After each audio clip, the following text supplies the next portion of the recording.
Saya mulai soal putusan. Jadi putusan Mahkamah Konstitusi maju atau ragu. Jadi yang dimaksud ini adalah tentunya putusan nomor 135 PUU angka Romawi 21 2024 soal keserentakan yang diputuskan oleh Mahkamah Konstitusi. Ini membuat percakapan soal pemilu dan demokrasi, kalau positifnya ini hidup, ya kan?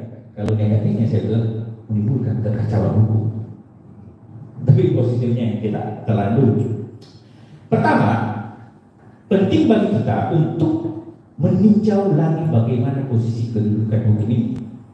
Karena sekarang materi muatannya nanti kita ulas sebentar, tapi karena sudah saya bilang tadi ada kekacauan hukum di sini, ada kekacauan norma, maka penting untuk kita meninjau soal posisi Undang-Undang Dasar 1945 di mana posisi Mahkamah Konstitusi dan putusannya itu di mana, posisi undang-undang seperti apa, dan karena prolegnas 2024 soal revisi undang-undang, posisi soal proses pembentukan undang-undang itu sebetulnya gimana? Itu poin penting yang kan kita capai dalam apa yang saya bacakan nanti. Yang pertama, soal amar putusan MK ya nomor 135/2004 sudah jelas ya. Ya, isi pokoknya adalah seperti kita baca di media semua, pemisahan pemilu lokal dan pemilu nasional. Ya, pemilu lokalnya bunyinya begini: pemungutan suara dilaksanakan secara serentak untuk memilih DPR, DPD, Presiden dan Wakil Presiden. Ya kan? Dan setelahnya waktu paling singkat 2 tahun, paling lama 2 tahun 6 bulan sejak pelantikan anggota DPR, DPD atau pelantikan Presiden dilaksanakan pemungutan suara secara serentak untuk memilih anggota DPRD provinsi, DPRD kabupaten kota, gubernur, bupati dan wali kota. Oke ya, kurang lebih begitu. Intinya pemilu nasional Presiden, Wakil Presiden, DPR, DPD. Kapan berlakunya? Ini brainstorming aja. Kapan berlakunya adalah sesuai putusan MK itu ya. Pemilu nasional ini berdasarkan putusan MK ya, pada pertimbangan hukum 3.18.2 dan 3.18.1 dan amar putusannya. Berarti pemilu nasional tetap 2029. Pemilu lokal lebih dari 2 tahun, kurang dari 2 tahun setengah setelah pelantikan DPR, DPD dan Presiden. Pelantikan DPR kan DPD 1 Oktober 2029 normatifnya, ya kan? Karena memang begitu tiap pemilu. Pelantikan Presiden Wakil Presiden 20 Oktober 2029. Kalau setelah 2 tahun, berarti pemilu lokalnya adalah acuannya tidak tanggal 1 Oktober tapi 20 Oktober. Jadi setelah 20 Oktober, 21 Oktober 2031 sampai 19 April 2032. Itu rentang timeline soal pemilu lokal, pemilu nasional yang MK katakan. Pemilu nasional tetap 2029, pemilu lokal 21 Oktober 2031 dalam rentang itu sampai 19 April 2032. Sebagaimana 1382. Penting bagi MK untuk menegaskan bahwa walaupun katanya MK dia tidak masuk dalam teknis-teknis tanggal, ya kan?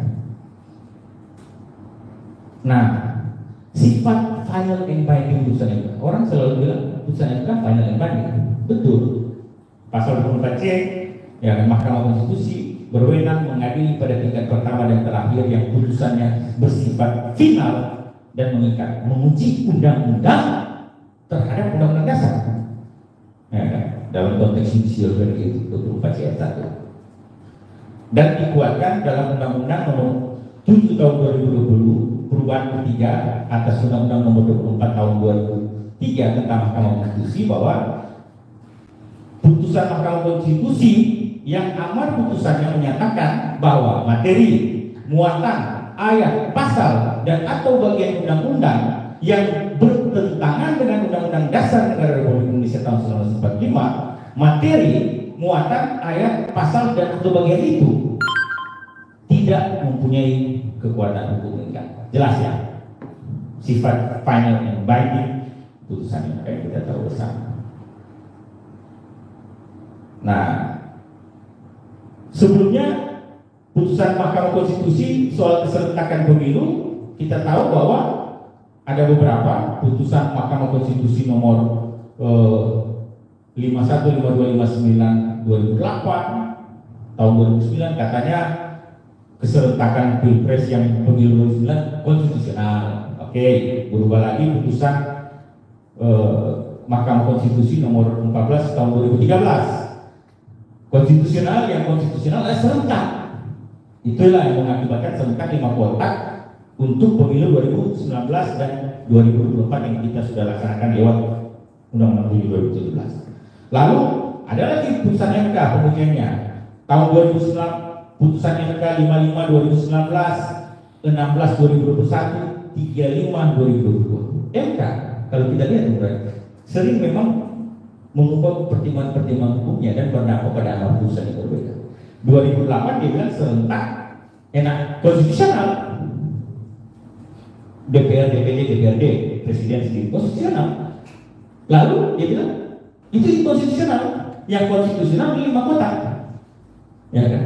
Lalu yang terakhir putusan 55 2019 konstitusional, ada kurang lebih 5 model dengan catatan poin ke-6 pilihan lainnya sepanjang tetap menjaga keserentakan pemilu DPR, DPD, presiden dan wakil presiden.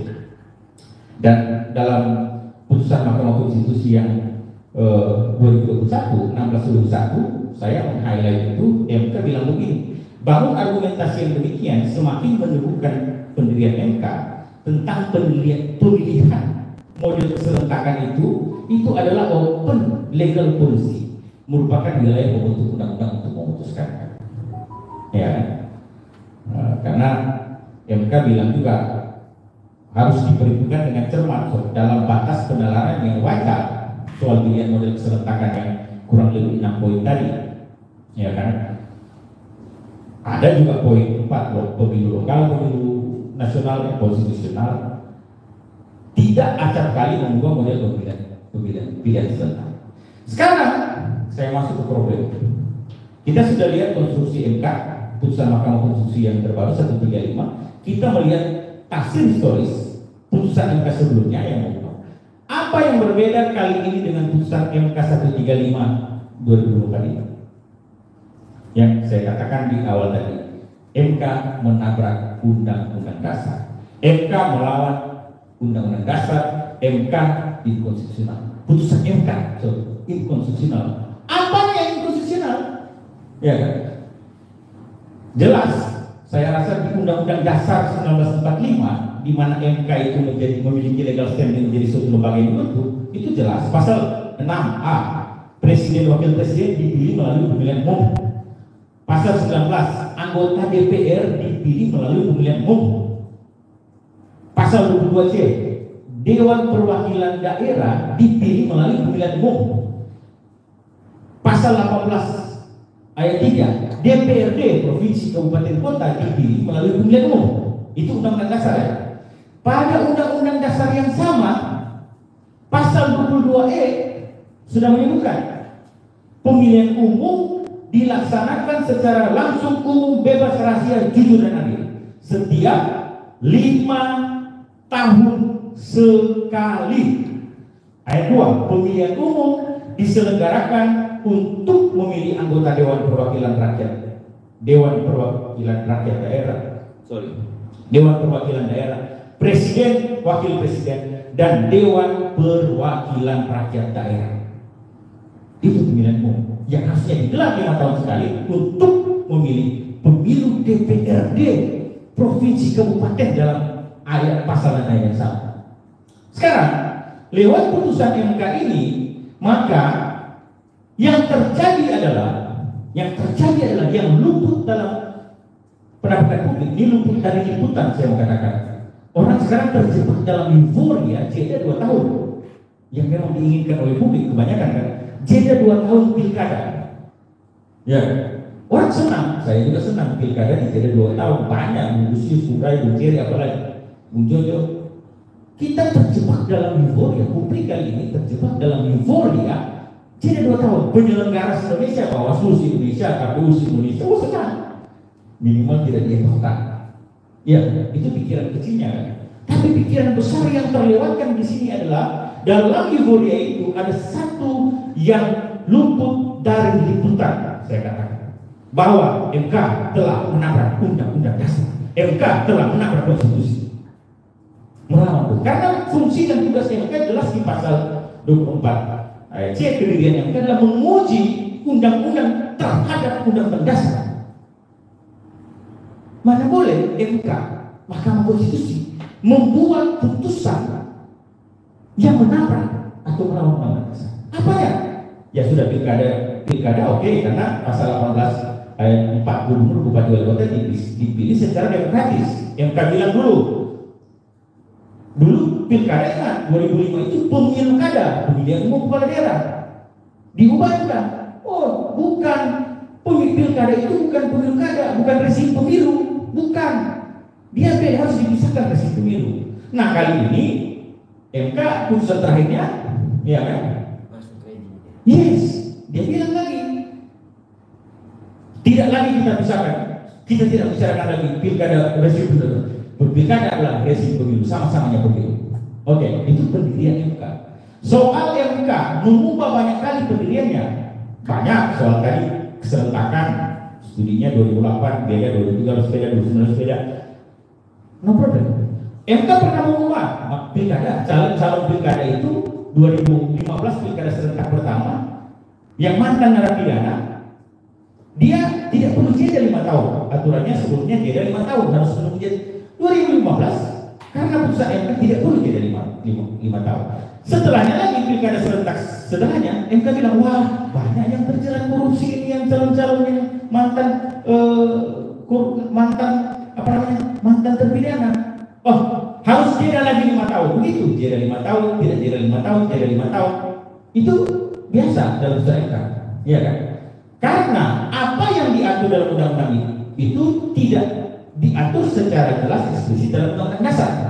Oleh karena itu MK memberi tafsir, memberi putusan dalam setiap putusan pengujian judicial review undang-undang terhadap undang-undang dasar. Tapi soal kali ini dalam MK memutus memisah pemilu DPRD, bukan hanya memisah pemilu DPRD sebetulnya, melarang pemilu DPRD dilaksanakan 2029 dan harus dilaksanakan di rentang 21 Oktober 2031 sampai April 2032. MK telah menabrak secara gamblang, secara langsung Undang-Undang Dasar 1945. Padahal dia hanya menguji undang-undang terhadap undang-undang dasar.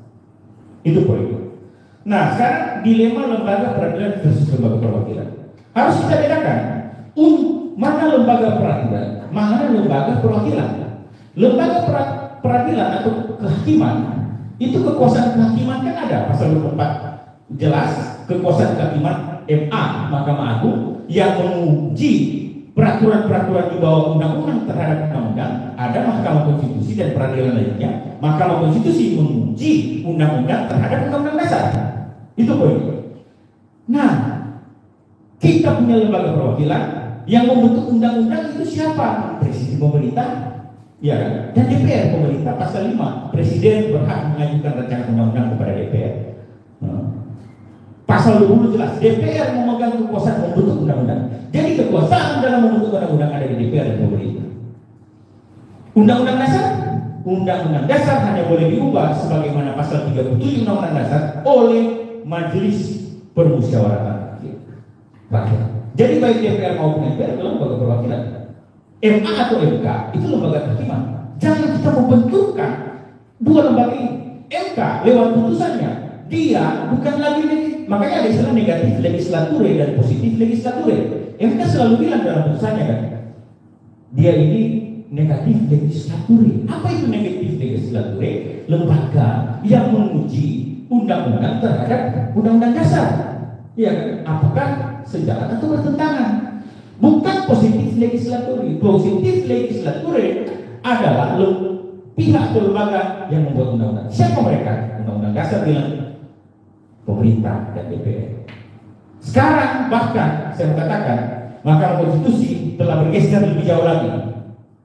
Bukan hanya dari negatif legislature menjadi positif legislature, menggantikan DPR dan pemerintah, tapi kesalahan fatal MK kali ini adalah dia telah berada di atas MPR.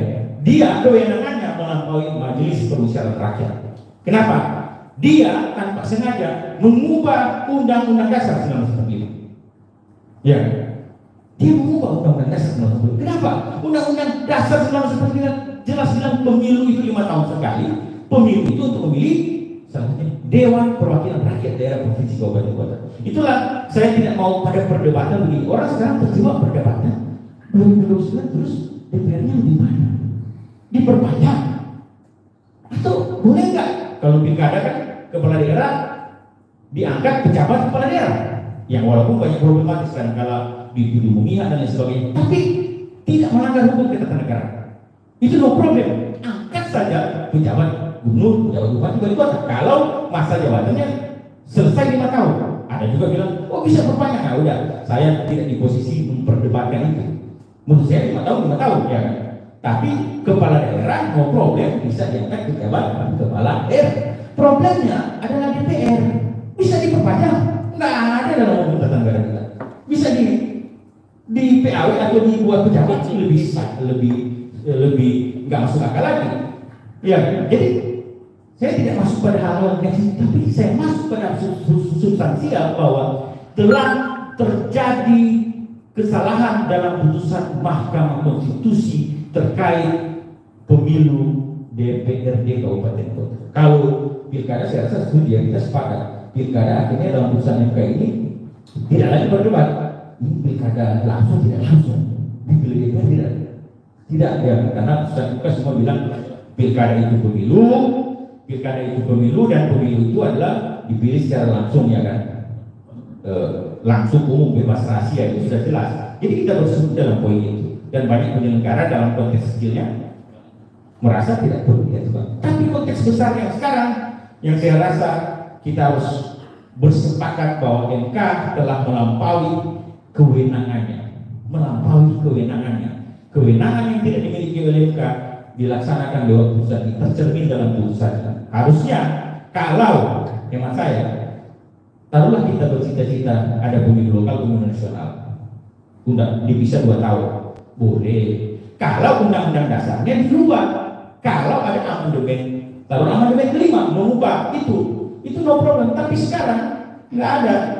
Jadi MK bagi saya telah mengubah isi undang-undang dasar dan secara jelas inkonstitusional. Putusan 135 PUU Angka Romawi 22 2004 tentang pemilu DPRD dipisah 2 tahun dipisah 2 tahun atau 2 tahun 6 bulan inkonstitusional. Kedua, putusan tersebut mengakibatkan kekacauan hukum tata negara. Itu. Saya rasa itu kita bagaimana selanjutnya? Ini yang terakhir. Orang pikir, loh, juga bicara bagaimana selanjutnya? Putusannya kan final and binding. Saya benar nanti saya bagikan ini materi soal legal policy kualifikasi undang-undang pemilu. Bung Lusius nanti tambahkan kalau saya saran. Itu jelas pembuat undang-undang adalah pemerintah dan DPR sebagai posisi legislatur.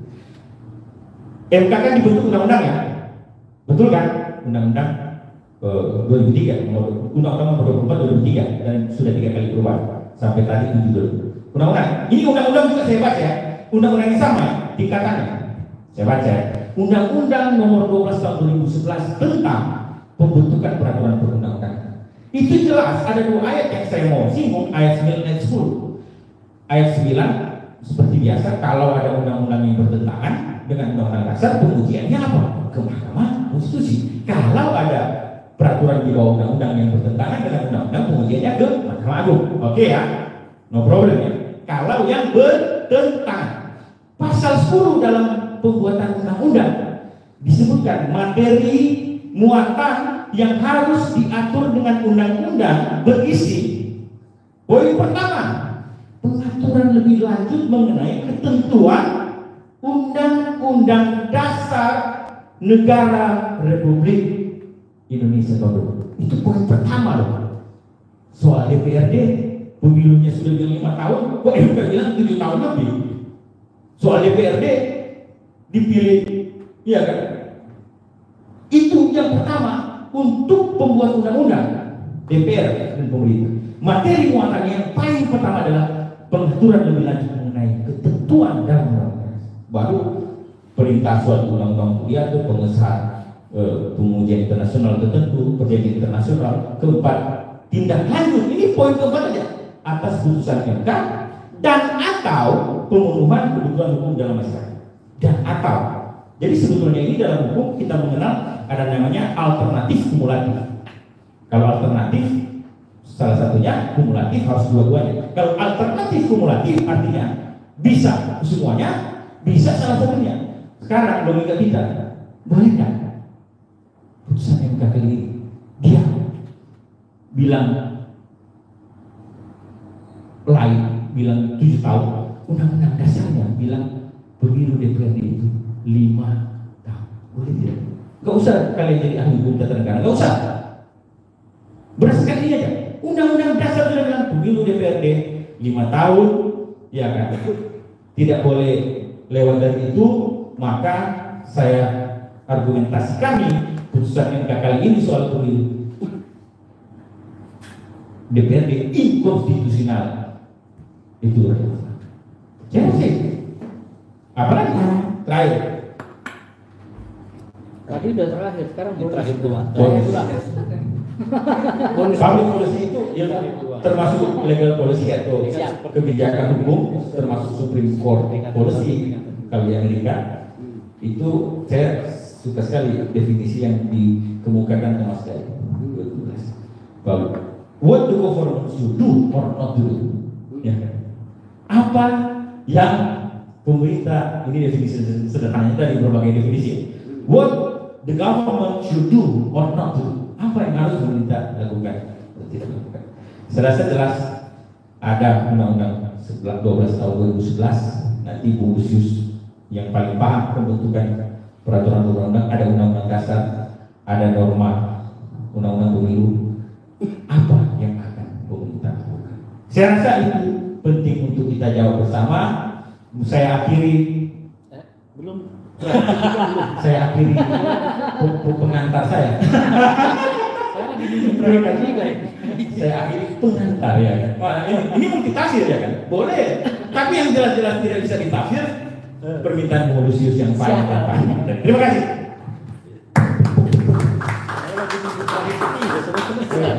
Luar biasa, Bung Remi ya. Penutupnya ada dua nih. Bang Jari, selanjutnya closing statement dari Kornas. Ya, terima kasih. Kita simpulan ya Pak.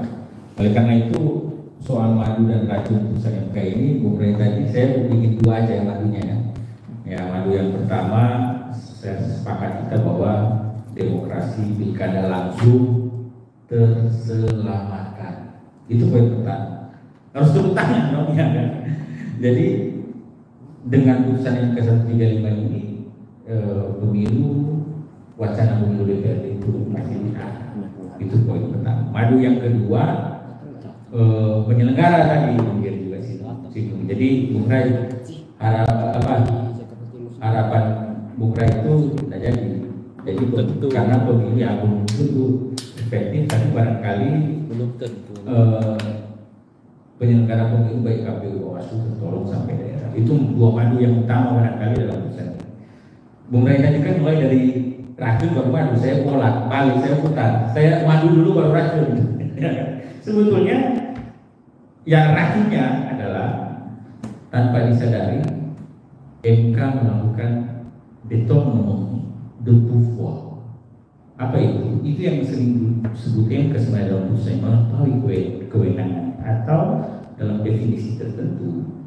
Détournement de pouvoir itu alat bahasa Prancis, alat lembaga negara menjalankan kewenangan yang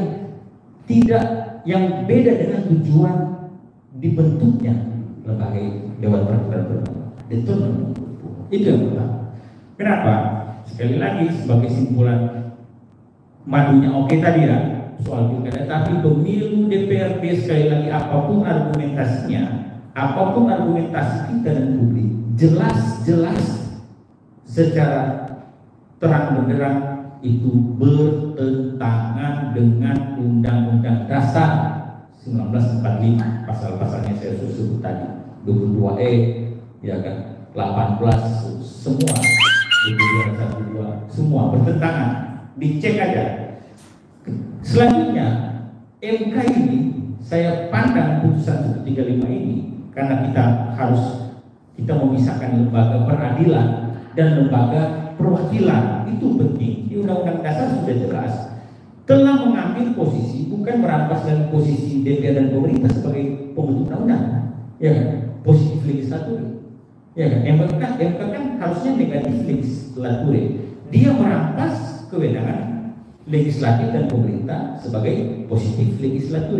Tapi bukan hanya itu, dia merampas kewenangan MPR, Majelis Permusyawaratan Rakyat, sebagaimana pasal 37. Karena yang berwenang mengubah norma dalam Undang-Undang Dasar soal pemilu DPRD tadi hanya Majelis Permusyawaratan Rakyat, lembaga perwakilan, bukan lembaga kehakiman. Nah, ketika dia mau menyatakan bertentangan dengan undang yang norma tadi dan yang konstitusional adalah pemilu DPRD yang 7 tahun lebih itu, tidakkah itu inkonstitusional justru? Dan secara head to head, vis-a-vis itu tabrak, face to face bertabrakan dengan pasal-pasal Undang-Undang Dasar 1945, di mana harusnya dia berdiri dan menjadi batu uji. Terakhir, dalam hukum ada namanya ius constitutum, ius constituendum. Ini penting.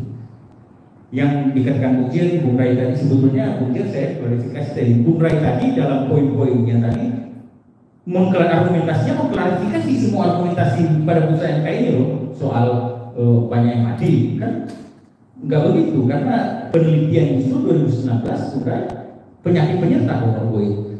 Lalu soal himpitan capeknya penyelenggara, ya kan? Itu sudah jadi tugas penyelenggara kok. Justru argumentasi MK itu dibantah oleh Bung Rai sendiri dalam pikirannya tadi, betul.